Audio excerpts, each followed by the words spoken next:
Hello. In this video, we're going to learn how to set up Omni to require that the band be removed in order to discharge. First, we start by going to the status types, add a badge status. We're going to call it allow discharge. Allow discharge. And the allow discharge is going to revert back to active as soon in 1 minute. If it's the idea being that if the band is not cut within 1 minute, it goes back to active. And it's going to apply to baby tags.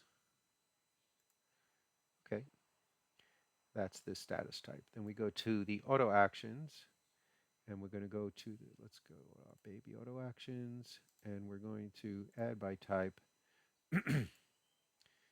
to discharge on band cut.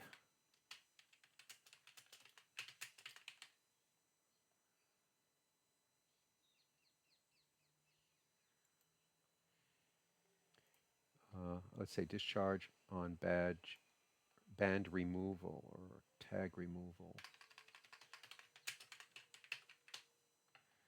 Applies to baby. So if the status type is allow discharged,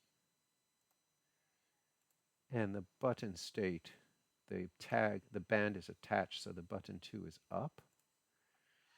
And if you monitor for the button 2 to go down, i.e. the band is removed, or the tag is, cut open, then the response should be put the tag into a permanent discharge state. Okay, let's test that. We're going to have a look at the web client. Let's refresh this page since we've added the status. I'm going to go to the settings and say that the discharge status type is now allow discharge. So the user won't be able to put it directly into the discharge status. Okay. So this tag, if I want to discharge it, the options are suspending it, one of these suspended options, or discharging it. If I discharge now, then it's going to go into the allow discharge status. Okay. Now, if I now open up the band,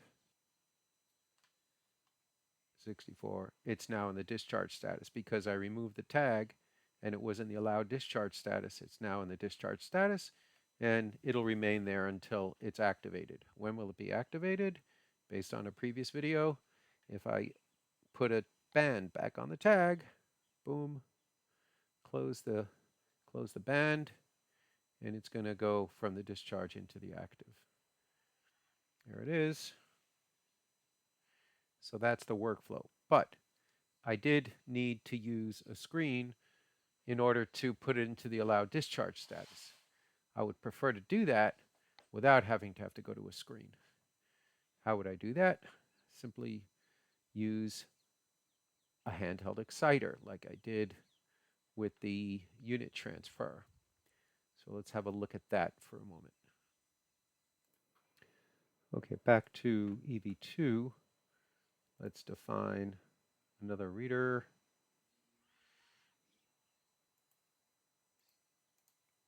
Add by type standalone LF. This time it's going to do 0E. Is the ID based on the dip switches I put on this handheld exciter. Again, should not change floor. So if I, let's call it discharge handheld LF. Or I should do handheld LF discharge, like I did for the other one.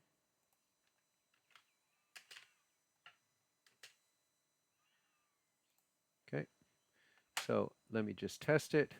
LF, expose the baby tag to the handheld LF, and there it goes. And it should jump back into wherever it was, Unit 2 internal.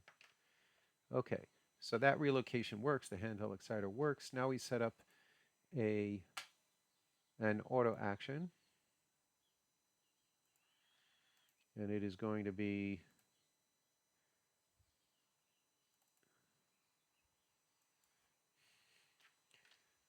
put tag into allow discharge using handheld LF.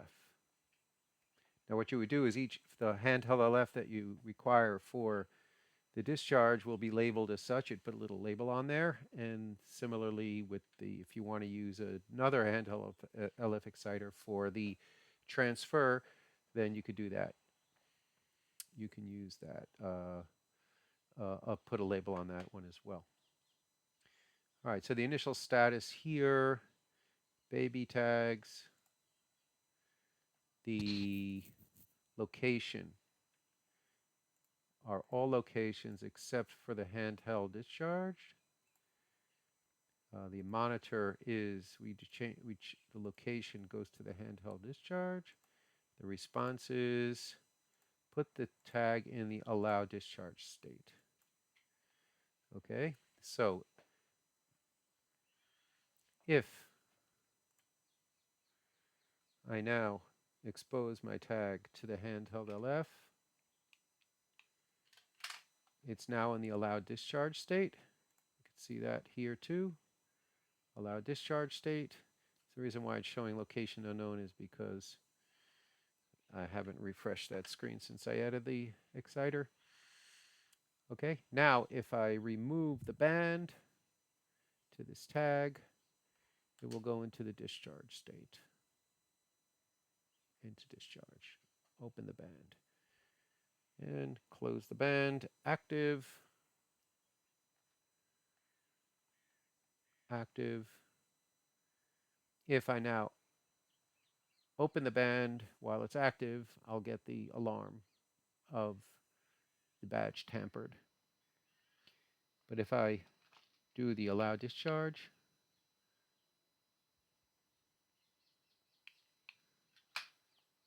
then I can then open the band and send the baby home. Excellent. Thank you.